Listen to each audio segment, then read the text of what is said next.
Ito na mga kababayan, yung official candidates ng partido or administration party. Ito yung bagong Pilipinas slate. Ayan po mga kababayan, Alyansa para sa Bagong Pilipinas Convention 2024. Sabi dyan, Marcos announces admin senatorial lineup for halalan 2025. So yan po mga kababayan ang magiging official candidates na endorse ng ating Pangulong Bongbong. DILG Secretary Benhur Abalos, Makati Mayor Abi Binay, Senator Pia Cayetano, former Senator Ping Lacson, Senator Lito Lapid, Senator Amy Marcos, former Senator Manny Pacquiao, Senator Bong Revilla, former Senate President Tito Soto, Senate Majority Leader Francis Tolentino, Congressman Erwin Tulfo ng ACT-CIS, then House Deputy Speaker Camille Villar. Pili na po kayo kung alin dyan sa mga nasa administration candidates po. Ako, isa pa lang po ang napupusuan ko dyan, si DILG Secretary Benhur Abalos. Pag-aralan ko pa kung sino-sino pa dito sa mga in-endorse ng ating Pangulo ang pwede po na isama natin po sa ating ikakampanya dito sa ating programa.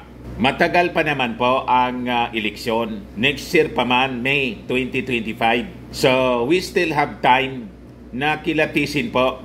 Bakit niya, Mr. Maravillas, hindi mo ubusin na iboboto yung mga in-endorse ng ating Pangulo? Buti na po itong tayo mismo yung kakaliskis. Baka matulad po kay Inday.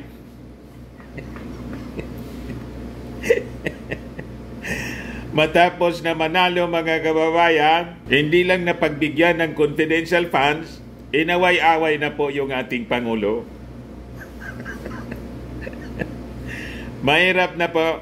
At talagang malamang, hindi lahat ng endorse ng ating Pangulong Bongbong ay iboboto po natin. Siguro pili din tayo ng mga candidates from other parties para po pang check and balances. Importanteng may nagche-check pa rin mga kababayan. And that is the essence of democracy. Kasi hindi naman maganda na lahat amen na ng amen. Tama pa. Importante pa rin may tagapuna mga kababayan. Ayaw na natin kasi na may matulad pa kay Inday, nakakadala. O ngayon, ayaw magtrabaho. Mas inuna pa yung pagbulakbol kaysa i-defend yung kanyang ang kanyang budget at magpaliwanag po sa congressional investigation. Yon ang ating pag-uusapan mga kababayan. Kasi sumagot na si Inday sa panawagan na mag-resign siya. Ang sabi, hindi niya ako alis. But before natin mga kababayan pag-usapan yung mga isyong yan, click subscribe muna dito sa ating YouTube channel and hit the notification bell para lagi po kayong updated sa mga kaganapan dito sa ating bansa. Like and share na rin po ninyo ng ating video. At wag na rin po ninyo na skip yung ating mga commercial ads para tuloy-tuloy lang ang pag-unlad ng Bagong Pilipinas. Ang ating programa mga kababayan, atid sa inyo nitong ating mga sponsors. Firmax Firming and Lifting Cream. Pinapay po sa mga pulses in affected area. Mainam po ito sa mga pains at paninigas ng mga kaso-kasuan. Ito sa mukha naman yung application, anti-aging, Automax po siya. Ito ay Glow Zero mga kababayan. Whitening po siya. Made in South Korea. Ito naman po, Ningxia Red Mix Fruit Drink. Gawa po siya sa goji berry. May anti-cancer properties po siya. At sa mga nagana po ng malinis and spacious fitness gym, pumunta lang po kayo sa aming Colossal Fitness Gym. May Grab car rental din po kami. At bills payment po sa aming office. At saka sa mga mahilig po sa mga imported bags, manood po kayo sa live selling ni Madam Eileen Rosales sa kanyang Eileen Closet po. Pati mga shoes, ito yung kanya po. Ito yung kanyang page. Kita ninyo, napakagandang mga online selling po siya. si Madam Eileen Rosales.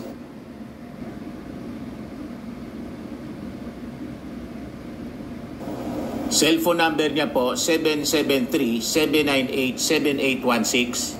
Balikan natin mga kababayan si Inday. Di daw siya alis. Sabi niya, no, BP Sara responds to resignation calls. Hindi ako alis dito. Sabi kasi po ni Congressman, ako Bicol Congressman Jill Bungalon, kung hindi na siya interesado niya, ayaw naman mag-function sa kanyang trabaho bilang Vice Presidente. So pwede na niya tayo na manawagan na mag-resign na lang siya. Hindi niya ako alis dito. Sabi po ni Inday sa press con kahapon, ibinutuan niya ako ng 32 million Filipinos. Wala na po yung 32 million Filipinos na bumoto sa inyo. Mga kulang-kulang 1 million na lang po. Kasi yung mga Marcos supporters, Marcos loyalists na 31 million plus, nag-withdraw na po ng support sa inyo. Kaya nga takot ka na mag-endorse. Hindi, wala daw siya i-endorse mga kababayan. Among yung mga candidates nila, kasi ang tutok niya ngayon, yung problema niya sa Office of the Vice President, under investigation kasi siya ng Congress, ng Committee on Good Governance and Public Accountability. Nag-warning na po si Martin Romualdez. Sabi ni Martin, kadiliman, kasamaan, House won't allow that, says Romualdez. Hindi niya papaintulutan po daw ang kadiliman at kasamaan. Tapos, malinaw na patama po ito ni Martin Romualdez doon sa mga kampo ng kadiliman. Kampo ng kasamaan. Iwas pusit sa investigasyon. Sinampula na po ng Congress yung kaalyado niya, si Congressman Marcoleta. Alis dyan, Marcoleta, strip of 5 Juicy House panel membership in one day. Tanggal yung kaalyado ni Inday. Yung defender ni Inday sa Congress. Tinanggalan po ng committee membership. Yung sabi dito, Sagi Party List Representative Rolando Marcoleta cannot seem to catch a break in a chamber where Solon's status is reflected by the number and quality of committee memberships that he or she has. Marcoleta has been stripped of his membership from not 1 but 5 juicy committees sa Congress, mga kababayan. And this is all happened during plenary session Wednesday night, September 25, or just before the House kick off its 6-week recess. Deputy Majority Leader Iloilo City Lone District Representative Jam Baronda stood in the plenary to nominate Manila Teachers Party List Representative Virginia Lacson to the Commission on Appointments or CA, as well as the Committees on Energy, Justice, Public Accounts, and Constitutional Amendments. So siya, mga kababayan, ang ipinalit kay Marcoleta. It was hardly a week ago when Marcoleta was also removed as Vice Chairman of the Committee on Good Government and Public Accountability. He is also lost his regular membership at the panel as a result. Nag-abogado kasi po si Marcoleta kay Inday doon po sa investigation kung paano ginamit ni Inday yung kanyang confidential funds sa DepEd po, na ginagawa yung investigation ng Committee on Good Government and Public Accountability chaired by Congressman Joel Chua ng Maynila. Ayun, tanggal agad po. Diba? Alis dyan. Sabi kasi po ni Martin Romualdez, hindi natin ito tolerate. House won't allow kadiliman at kasamaan. Kaya tuloy-tuloy po ang investigasyon kay Inday kasi pinadiliman yung milyon-milyon na kwarta ng bayan po. Pero hindi niya ako magre-resign. Ibinotoan niya ako ng 32 milyon. O ngayon, kung hindi siya magre-resign, baka siya ma-impeach. Yung militanta group, mga kababayan, nagda-draft na po ng impeachment case. O ito ngayon po ang latest. Bayan, drafting impeachment complaint versus BP Sara Duterte. Sabi po ni Teddy Casino. Sa isang press briefing for Bayan Monas National Convention sa Quezon City, kinonfirm po ni Casino that they will file the impeachment complaint if finalized before the House of Representatives once in session resumes sa November daw po. So, I'll be speaking as chairperson of Bagong Alyansang Makabayan since that was asked, and the different people's organization under Bayan are now studying the possibility of filing an impeachment complaint, and the drafting of the complaint has started, sabi po ni Casino. Kasi yung Congress po is in a break. Kaya nga po, ipinasa na nila kaagad yung ating budget, yung national budget for 2025. O ngayon, kung ituturo ni Inday, mga kababayan na nasa likod nito, si Martin Romualdez at saka yung ating Pangulo, yung kanyang impeachment, yun ang sabi niya sa press con, may nilulutuan niya sila. Pero hindi ko pa niya sasabihin. Ang alam ko niya, si Trillanes, si Risa Ontiveros, tapos itong si Franz Castro. Sabi ko sa inyo mga kababayan, malabo na magpagamit itong mga Makabayan Black kay Martin Romualdez at saka kay President Bongbong Marcos. Kasi po, mga anti-Marcos sila. Anti-Marcos Romualdez. Nagkataon mga kababayan na itong anti-Marcos Romualdez, anti-Duterte, mas lalong anti-Duterte sila. Kaya yung sinasabi po ni Inday, nang nasa likod, i-reveal daw niya in due time. Alam na natin kung sino yung ituturo niya. Tama po? Malamang sa malamang mga kababayan, wala siyang makumbinsi kundi yung mga dati niyang fanatics. Kasi po, yung ipa-file sa kanyang impeachment case, legit po. Kaya ang mas maganda kay Inday, mag-resign ka na lang.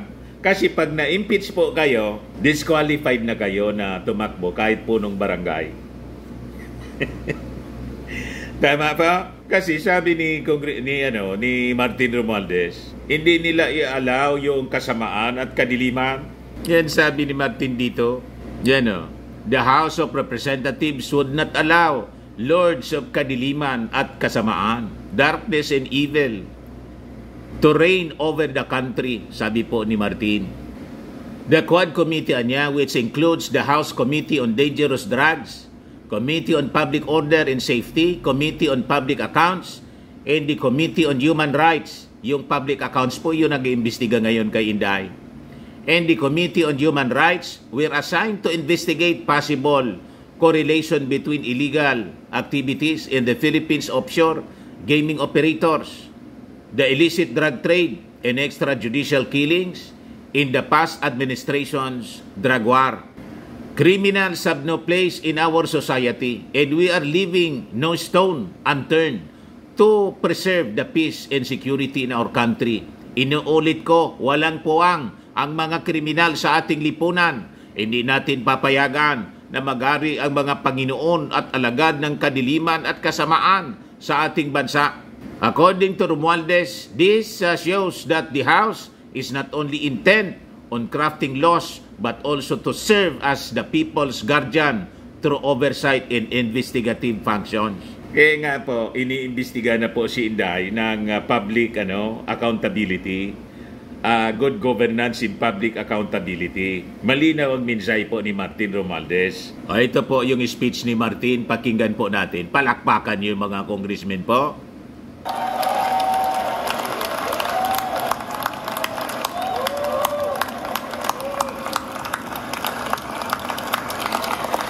Di ba? Palakpakan. Yeah! Yeah!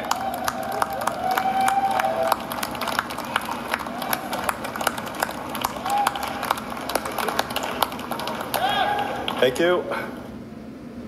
Esteemed Deputy Speakers, Honorable Majority Leader, Minority Leader, distinguished guests, ladies and gentlemen, today we adjourn the session in high spirits we have demonstrated once again our legislative efficiency with a succession of significant laws. The House of the People, composed of dedicated public servants, has demonstrated their tireless efforts to strengthen the Philippine economy, broaden the range of public service, and reinforce the nation's trust in our governance. Muli nating pinatunayan na ang malaking kapulungan na ito ay institusyon ng aksyon at pagbabago. Sa bawat batas na ipinasa natin, hindi lamang mga salita ang binitawan natin. Ipinakita natin ang konkretong solusyon para sa pangangailangan ng bawat Pilipino.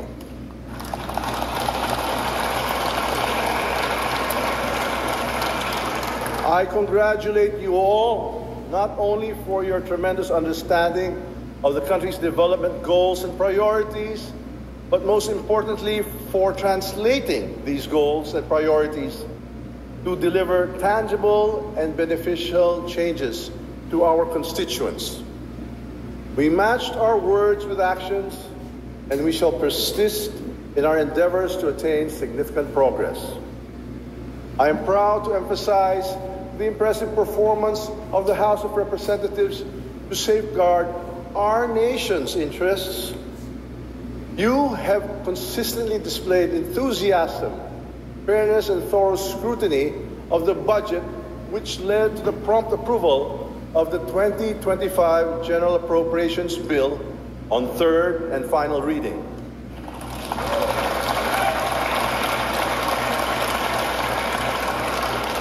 Nagawa natin ang trabaho para busisiin ang 2025 national budget. Natapos natin ito sa takdang oras. Kahit abutin ng umaga, hindi tayo tumigil para masiguro ang nagawa natin ang ating tungkulin.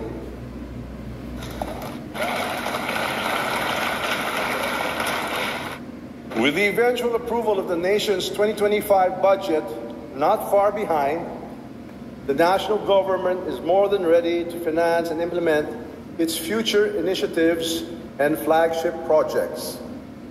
We remain true to our objective to pursue an agenda for prosperity and enable every Filipino to directly experience and equitably share in the gains brought by our collective and solid efforts.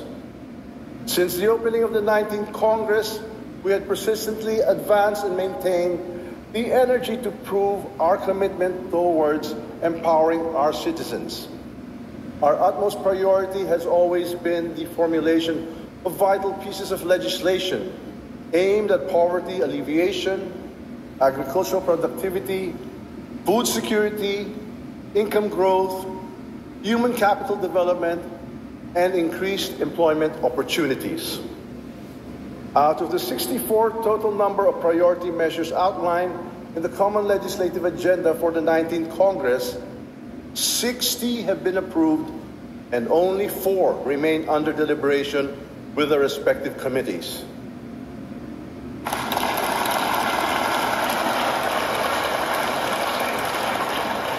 To break down these numbers 20 have been signed into laws, including the latest Magna Carta of Filipino seafarers. 4 are for the President's consideration, well actually for his signature tomorrow, namely the Anti-Agriculture Economic Sabotage Act, the Value-Added Tax on Digital Transactions, Academic Recovery and Accessible Learning, the ARAL Program Act, and Philippine Self-Reliant Defense Posture Program Act.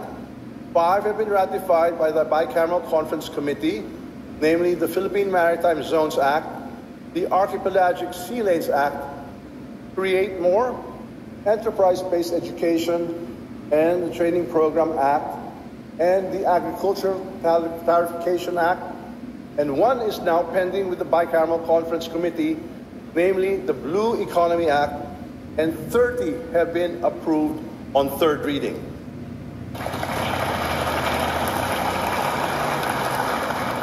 As for the 28 LEDAC priority measures for passage, by the end of the 19th Congress, I reported to His Excellency President Ferdinand R. Marcos Jr.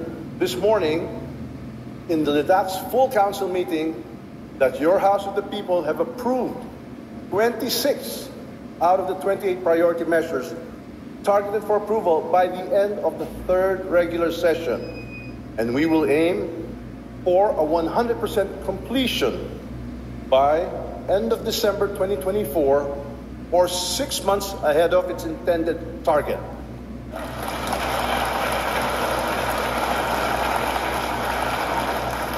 Sa madaling salita, natapos natin ang lahat ng trabaho na napakasunduan kasama ng palasyo ang Senado bago matapos ang taon kasalukuyan. Dahil sa ipinakita ninyong kasipagan at dedikasyon sa trabaho, ipinaabot ko po ang taos-pusong pasalamat sa inyong lahat. Maraming salamat. From the 28 LEDAC priority measures, only 2 remain pending with the committee. 3 have been enacted into laws, 4 have been transmitted to the Office of the President for signature, 5 bicameral conference committee reports have been ratified, and the rest have been approved on third reading. Napakasipag ng mga congressmen ba? Very productive. Once again, these priority measures would be the backbone of the Bagong Pilipinas brand, of the governance in line with the realization of the Philippine Development Plan 2023-2028 and the fulfillment of the 8-point socio-economic agenda under the medium fiscal framework of this administration. During the first quarter of the third regular session, the House also ushered in the passage of 3 important legislative measures. The most recently signed by the President is Republic Act RA number 12021, or the Magna Carta for Filipino seafarers, which recognizes and prescribes the rights and duties of local and overseas Filipino seafarers, promotes their full employment, and ensures equal opportunities in the maritime industry. Congratulations.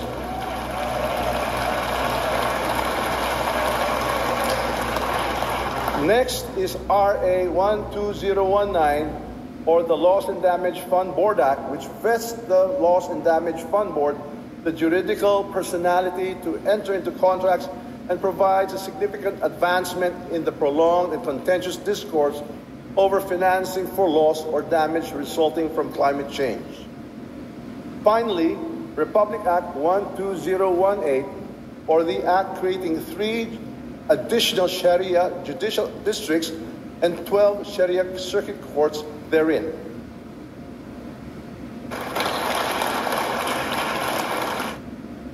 In addition, the House of Representatives was instrumental in the passage of 8 laws of local application, mainly on establishing educational facilities and engineering offices in various legislative districts all over the country.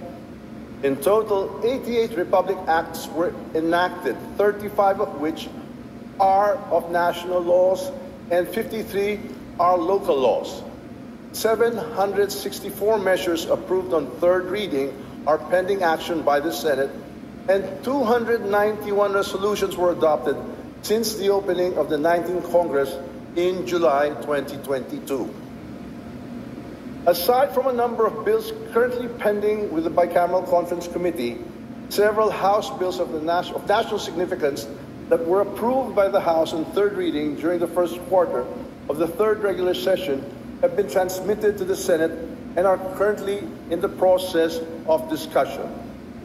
These include measures on Philippine Disaster Risk Reduction and Management System, the operation of motorcycles for hire, the protection of geographical indications for agriculture or natural products, processed products, wines, spirits, or any products of handicraft industry, institutionalization of the career progression system for public school teachers, prohibiting and penalizing the unauthorized practice of law, providing for cheaper and more accessible internet for all, and providing for the modernization of the Philippine Institute of Volcanology and Seismology, among others.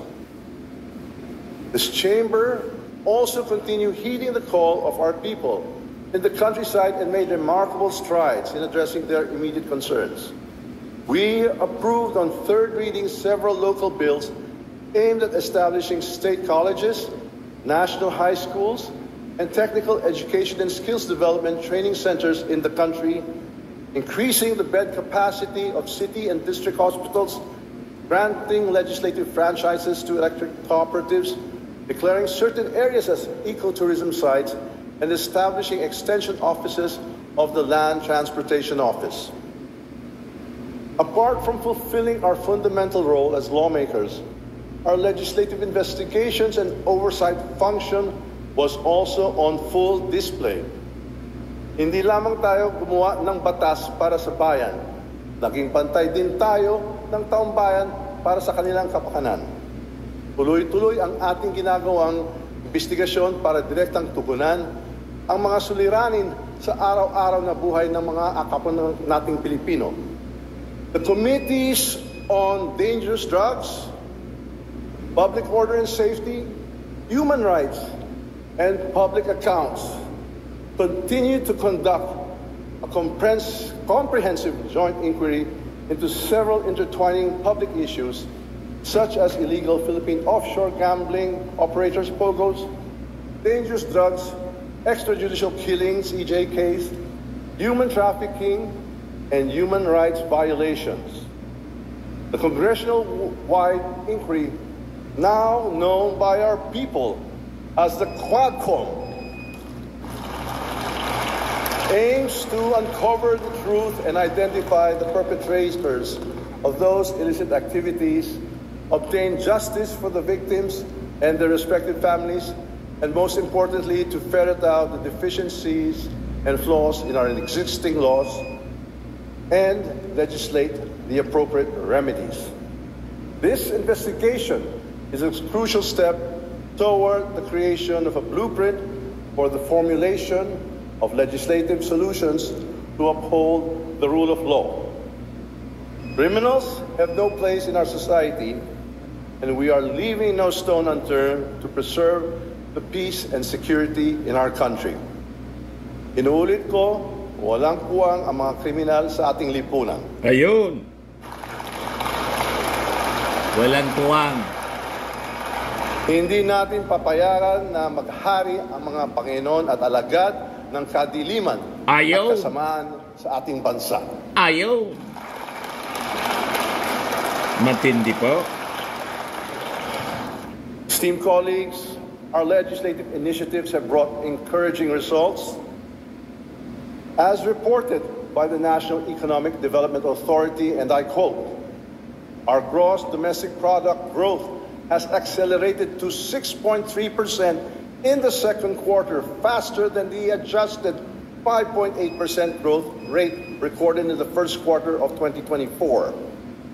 This significant development brings our real GDP growth to 6% for the first half of the year, keeping us on track to achieve our target growth of 6 to 7% for 2024.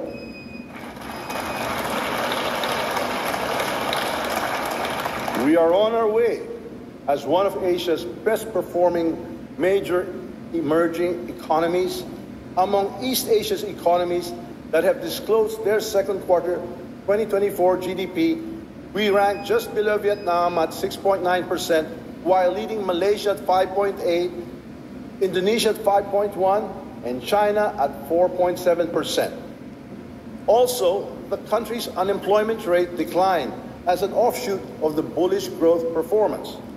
According to the same NEDA statement, the Philippine Statistics Authority reported that the unemployment rate again reached 3.1% in June 2024, tying our record low in almost 2 decades as the total number of employed persons exceeded 50 million. O, di ba? Gumanda na yung buhay. A downward trend in underemployment, indicating the availability of better quality jobs for our people. May trabaho na po. Maraming trabaho. Bumaba yung unemployment.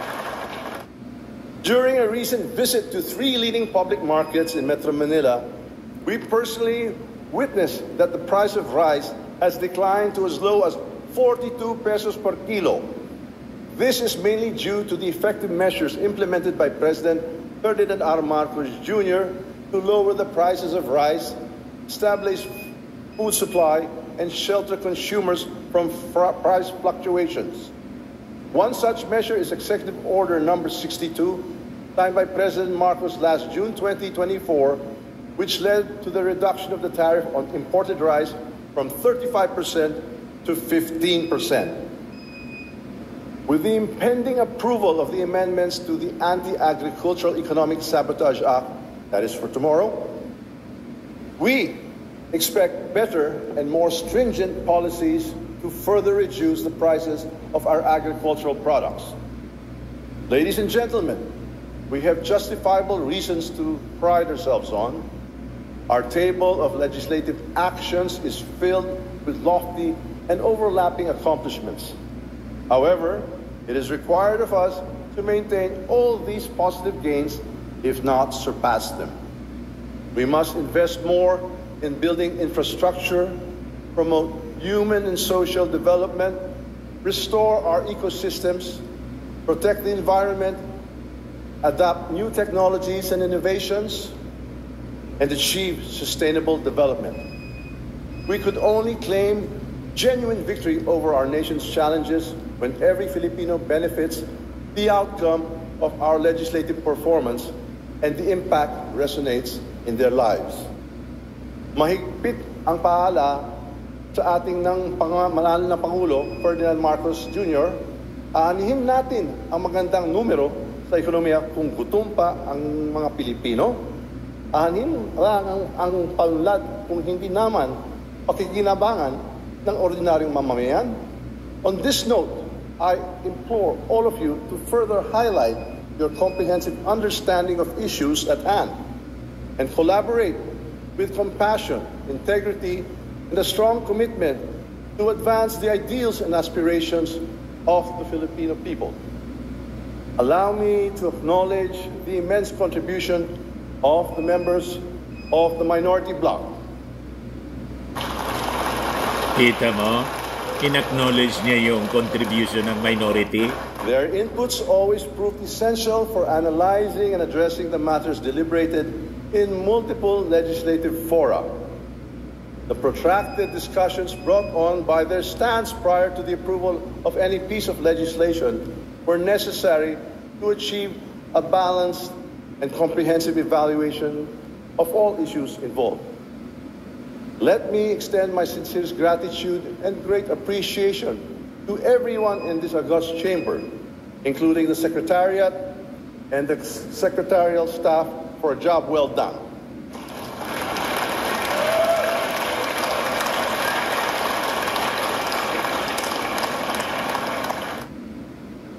Together, let us continue riding this wave of hard work and rest with the satisfaction that no matter what, we will always succeed. Damo nga salamat, hayo nga tanan, mabuhay ang sabayanang Pilipinas. O, di ba? Yan ang unifying leader, mga kababayan. In-acknowledge niya, kahit yung mga kumontra po sa budget, alam ba ninyo na hindi man bumoto po sa budget yung minority? Tingnan ninyo, si Raul Manuel, si Arlene Brosas, si Franz Castro, yung boto no, 285 nagbotong yes, 3 no. Dapat niya, Mr. Maravillas, no sila sa budget, alisan ng budget yung sweldo ng... Hindi pa sweldoin kasi nag-no sila. Pero hindi ganun si Martin. In-acknowledge niya yung importance ng minority bloc para may balance po. Pinasalamatan niya, mga kababayan. May check and balance. Napaka-importante yon sa ating demokrasya, mga kababayan. Si Martin Romualdez po is a unifying leader. Gusto ngang tanggalan po ng budget na si Inday. Pero sabi ni Martin, okay na niya. Bigyan pa rin ng budget si Inday. Yan o. May ilang miyembro ng Kongreso na nagmumungkahian niya na bawasan pa ang budget ng Office of the Vice President. Gusto na lang gawing 500 million. Pero naniniwalaan niya ako na mahalaga pa rin magkaroon ng sapat na budget ang Office of the Vice President para magpatuloy sa paglilingkod sa ating mga kababayan. Ang magiging budget para sa OBP ay 733 million na halos kapareho ng budget noong panahon ni Vice President Leni Robredo. Mas mataas pa nga yan, mga kababayan. Sa may utang na loob, mga kababayan, si Inday, kahit laging masasama ang ganyang binibitawang pananalita laban kay Martin. Yan nga ang pinagsususpitsahan na nasa likod ng impeachment move. Malabo na maniwala, mga kababayan, ang ating mga mamamayang Pilipino. Sa mga naghanap ng malinis and spacious fitness gym, pumunta lang po kayo sa aming Colossal Fitness Gym. We also offer Grab Car Rental with our brand new 2023 model ng Toyota Innova. We also accept booking for those who are planning to travel via PAL, Cebu Pacific, and other airline companies, local and international, and bills payment for Meralco Bills, PLDT, Aleco Bills, etc. Ang Colossal Fitness Gym is located at 3rd floor Security Bank Building, Landco Business Park, Legazpi City, Albay. For inquiries, look for Chilon Maravillas. Contact number 0966-802-0949. Yan yung aming Innova. Lagi na pong matao sa amin. Pati mga foreigners po, tingnan ninyo. Mga British tourists sila. Ang lalaki ng katawan na, mga kababayan, nag-gym sa amin. Ito naman po, Indian National. Ito mga mga European sila. Ito naman yung bago naming product na binibenta online, Eye Glow Serum. Whitening po siya galing sa South Korea. Tingnan ninyo yung epekto sa aking anak na architect entrepreneur, Riz Maravillas. For inquiries, look for Riz Maravillas on FB. Ito naman po, Firmax Firming and Lifting Cream. Pinapahid po ito sa mga pulses and affected area. Mainam po ito sa mga pains at paninigas na mga kasukasuan. Ito po, Automax Radiant Serum. Sa mukha naman yung application. Anti-aging po siya. You will look 10 years younger than your age. Sa mga cancer patients naman po, baka lang gusto ninyo itong itry. Nengxia Red Mix Fruit Drink. Hindi man po siya gamot, food supplement siya. Kaya lang, gawa siya mga kababayan sa goji berry. Yung goji berry may anti-cancer properties. Yung mga inquiries ninyo, dumiritso na lang kayo sa aming messenger sa Facebook para masagot namin agad. Ayos po, ako po si Dante Maravillas. Bye-bye. God bless.